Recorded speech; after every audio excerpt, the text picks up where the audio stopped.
Se han visto casos que tenían que ver con estos temas. Gracias por acompañarnos, doctora Delia Muñoz. Gracias, Fernando, por invitarme a... Pero claro, es un tema peludo el que pone sobre la mesa el delito de lesa humanidad. Que tú lo conoces, pero que tú lo conoces bien, ¿no? Primero, algunas explicaciones de rigor. El proyecto de ley sí está respetando que a partir de que entramos dentro del pacto de la Convención de Roma, se reconocen los delitos de lesa humanidad en el Perú, que eso es a partir de julio del 2002. Sí, en los últimos años en el Perú hemos venido viviendo una disputa sobre la aplicación del Tratado de Roma, que el Perú ratifica e incorpora a su legislación en el 2002, pero en una serie de procesos se viene aplicando la modalidad de lesa humanidad para hechos ocurridos con anterioridad, al año 90, al año 95, hasta el año 2000, antes de la entrada en vigencia. ¿Y eso para ti es discutible? ¿Está mal? ¿Tiene asidero en algunas otras consideraciones de doctrina u otros tratados? Es una larga historia, porque un principio básico es que un tratado, una norma, entre en vigencia y se aplica a partir del momento en que se incorpore en la legislación. Sin retroactividad. Sin retroactividad. Esa es la regla general. Sin embargo, en este caso en el Perú, fiscales y jueces y en algún momento el Tribunal Constitucional han estimado que, siendo la lesa humanidad una vulneración de derechos absolutamente esenciales, no se puede pretender aplicar el principio de legalidad. Y entonces venimos viviendo ciertos juzgamientos por hechos a los que se les aplica esta condición. Entonces, acá hemos tenido diferentes posiciones. En el 2011, el Tribunal Constitucional estableció que se podía aplicar lesa humanidad inclusive antes de la adhesión de Perú a Roma.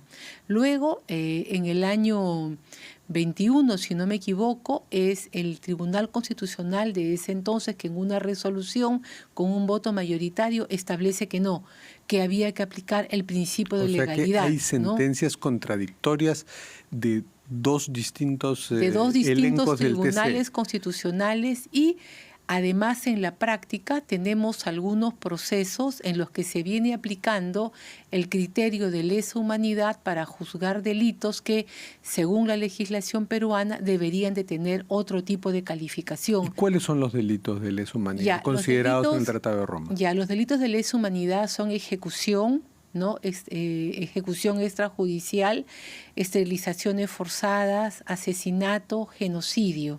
Son los delitos considerados, secuestro también, ¿no? Son los delitos considerados como de lesa humanidad. Y también el Tratado de Roma te trae las graves vulneraciones en derechos humanos. Entonces, según esta ley, para los delitos cometidos antes del 2022, debe valer... 2002. Antes del 2002, perdón, debe valer la prescripción que tenían en el Código Penal, que es de cuándo, cada uno tendría... Cada delito tiene su periodo. La gran discusión es de que si yo cometí delitos en el año 90, en el año 85, hoy en día no tienes por qué aplicarme los criterios contenidos en el tratado suscrito el 2002, que deberías de juzgarme con las normas penales vigentes en el momento, y esos delitos están sujetos a prescripción. En cambio, los delitos de lesa humanidad se consideran imprescriptibles. Esa es la gran discusión, el gran debate. ¿Y esta ley zanjaría ese debate? Esta ley busca zanjar ese debate.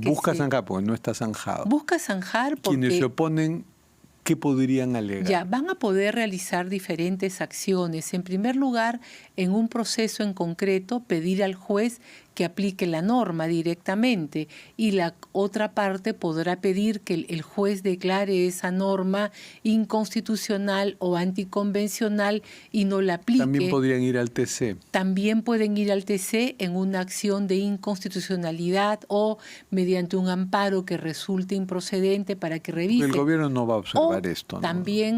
También, si son casos vinculados al sistema interamericano, podrían ir directamente a la Corte Interamericana para pedir que en supervisión de sentencia establezca si procede o no aplicar esta norma. Esto puede haber pasado en otros países que se adhirieron al Tratado de Roma. ¿Y conoces otros países cómo han resuelto el dilema?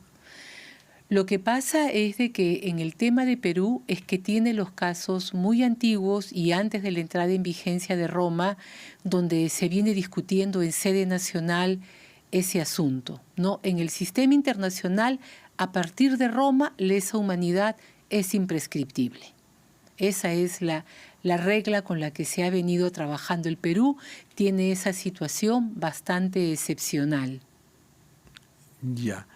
Y bueno, si es así, esto de la imprescriptibilidad y alguien quiere aplicar la ley con el espíritu con que ha sido aprobada hoy por mayoría en el Parlamento, entonces te pongo un caso llamativo. Daniel Urresti, por ejemplo. Claro. ¿Podría salir libre? ¿Podría pedir su libertad? Podría pedir la nulidad de su proceso. No me queda claro si a él le calificaron o no en la condena a los delitos como de lesa humanidad, pero si así fuera y usaron ese tipo de categorización, él podría pedir la revisión de la condena. Sus delitos me parece que son del 92. Son del 92. Por ahí. Mira, el caso... Ya pasaron 20 años. Más, ¿no? Más hasta de 20 40, años. Hasta 40, mi estimado Fernando. Pienso que 20 años... Es nada. No, pienso que 20 años probablemente era el tiempo de prescripción, no estoy probablemente, seguro. ¿no? Porque Por eso dije 20 no tenemos años. en la mente la categoría, pero el caso más emblemático que está en curso es el del juzgamiento por los hechos ocurridos en el develamiento del motín del Frontón, que ocurrieron eso fue en el 85, en el primer gobierno del 85, señor García. 86. No recuerdo con exactitud las fechas, ¿no? Pero ese es un caso que también llegó a la Corte Interamericana, pero que la Corte declara como vulneración de la vida, de falta de protección judicial, pero no lo considera de lesa humanidad. Sin embargo, en sede nacional es el caso en el que más se ha cuestionado ese tema en los últimos 14 años y finalmente los jueces han dicho sí, los delitos caben ser juzgados con los criterios de lesa humanidad. ¿Y Alberto Fujimori se beneficiaría de esto? Pero en el caso del señor Fujimori, el proceso y el juzgamiento ya concluyó. Salvo, ¿no? Lo de Pativilca. Salvo lo de Pativilca, o sea, que también en el caso de Pativilca podría beneficiarse. Podría beneficiarse. Tendrías tú que ir viendo caso por caso, porque acá la norma lo que dice es que los jueces están obligados a aplicar los criterios de la norma vigente en el momento de los hechos. Algunos tuvieron, ¿no?, una primera reacción. Esta es una ley con nombre y apellido por Alberto Fujimori, pero por lo visto más se aplica a varios militares y policías que están en trámite los procesos, que, ¿no?, por lo que se consideró abusos y delitos graves en el contexto del terrorismo, están procesados aún, ¿no? Así es. Y que están en toda la fase del juicio oral. Esta ley, ¿no?, se ha inspirado en ellos, me imagino, ¿no? Yo supongo que se ha inspirado en todas estas personas que están afrontando procesos con delitos que no existían, con ese agravante al momento en el que estos hechos ocurrieron, ¿no? Entonces hay toda una, y como te digo, este es un debate que se vino dando en el Perú en los últimos 14 años entre una pugna entre un poder judicial que decía que había que aplicar el principio de legalidad y un ministerio público que decía que no, que los daños que generan a la humanidad los delitos son de lesa humanidad con prescindencia de que estén o no comprendidos en un tratado. Inicialmente esta posición la acoge el Tribunal Constitucional del 2011, pero estamos viendo que el anterior colegiado en un fallo señala que no, que hay que respetar el principio de legalidad, la fecha de entrada en vigencia del convenio.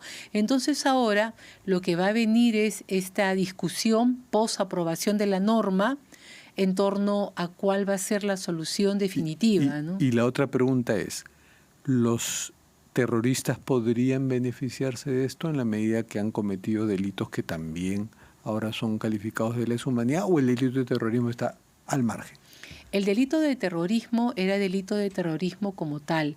Solamente en los nuevos juzgamientos que se hicieron por el caso de Tarata es de que se va a incorporar este tipo de criterios, ¿no? El criterio de lesa humanidad. El criterio de lesa humanidad, pero también eventualmente, pero en esos casos, la gran mayoría de personas que fueron condenadas por estos hechos ya purgaron sentencia y han salido.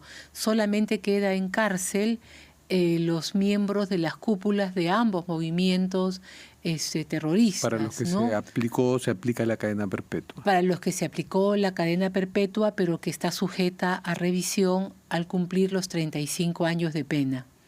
Bueno, pasemos al tema de la escuela y la magistratura. Me interesa mucho conocer tu opinión.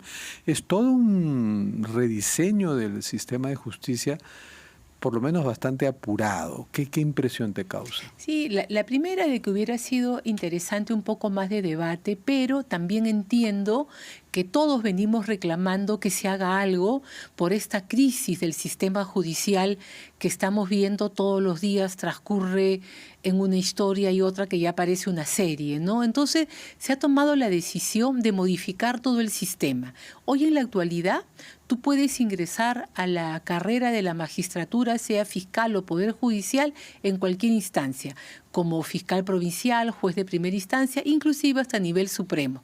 Reúne los requisitos, pasas el proceso de selección y te designan. Entonces, este modelo de ingreso abierto y además a cargo de una entidad completamente ajena al sistema judicial es el que se está cambiando. Pero los críticos de esto lo primero que señalan es que si bien cabe una reforma en buena hora, que la presencia del Congreso la politice, ¿no? Porque el Congreso va a poder remover algunos cargos, nombrar al jefe, a la cabeza de la OMPE, o sea, esta politización del diseño del sistema de justicia, muchos la consideran peligrosa. Mira, en otros países el Congreso mantiene la elección de los magistrados supremos, como es por ejemplo en Chile. El Consejo Judicial hace la propuesta y el Senado elige a los magistrados supremos. Vas a Colombia, también hay un sistema de elección. En consecuencia, la politización siempre se va a dar. Y yo pienso de que lo que han querido con esta escuela, que va a entrar en funcionamiento, es precisamente a mediano y largo plazo sacar las manos de los políticos del sistema de selección y elección de los magistrados, centrándolos en este consejo directivo que conducirá la nueva escuela. Entonces se está buscando dar un giro falta saber mucho total, porque ¿no? el proyecto todavía el proyecto no está definido, no está claro, ¿no? No está claro, habrá que trabajar mucho, habrá que hacer, pero lo que sí, Fernando, es que se tiene que trabajar mucho el pase entre la Junta y la nueva escuela, sí, porque ahí tenemos un plazo de por lo menos 3 años en los cuales está establecido que la Contraloría guarde el acervo. Pero ¿qué ocurren con los procesos de nombramiento, de sanción? Se tienen que estipular normas como que se suspenden los plazos de prescripción de las sanciones, ¿no? Hasta que pueda entrar en funcionamiento la nueva entidad. Bueno, muchas gracias, Delia Muñoz. Terminamos con nuestras cartas. ¿Puedes escoger una, por favor? ¿Qué dice la carta? Carreteras mojadas, nieblas heladas. Otra vez estoy manejando en la madrugada. Carreteras mojadas, Cristian Meyer. El famoso tema de Cristian Meyer. Muchas gracias, Delia Muñoz. A ti.